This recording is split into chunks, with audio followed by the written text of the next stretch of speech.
come back to that. But Julian, I want to get your thoughts on what Keith was just saying. The Victorian grid, is it vulnerable? Does this prove it?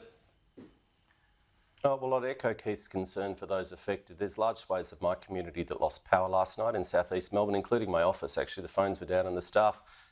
Cars are still there because they couldn't get the gate open to even get their vehicles out, and that was true for many businesses across Dandenong and the region. I'd also send thoughts to the first responders, but also the people out there battling the heat, trying to repair the grid. The scenes that we saw yesterday was a toxic combination, if you like, of storms, of heat waves and bushfires. But those photos of those huge high voltage power line towers knocked down are stunning. I mean, they're stunning visual images, but they show the scale of the destruction of the storms. Unfortunately, this is exactly what scientists have been predicting with accelerating climate change, that we will see more and more of these combination of weather events.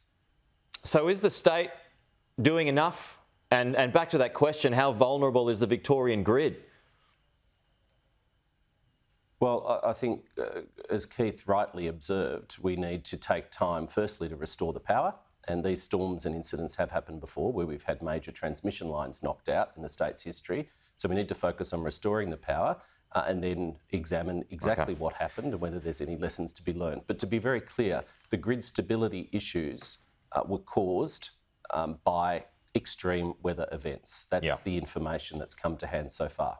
Yeah. So what do you want to see change? Before we move on, Keith, well, you just sort of, you hinted at this in your first response, the way forward here.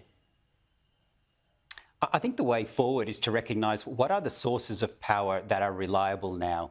And in particular, we've seen that gas plays a crucial role in that bridge between coal and renewables. Renewables aren't quite at the scale and the reliability that Victorians and Australians need right now. And gas plays a crucial role. And what we've seen again and again is this demonising of gas. It's an important fuel source, particularly for energy, particularly in Victoria. Victoria relies on coal source power more than any other state in the country.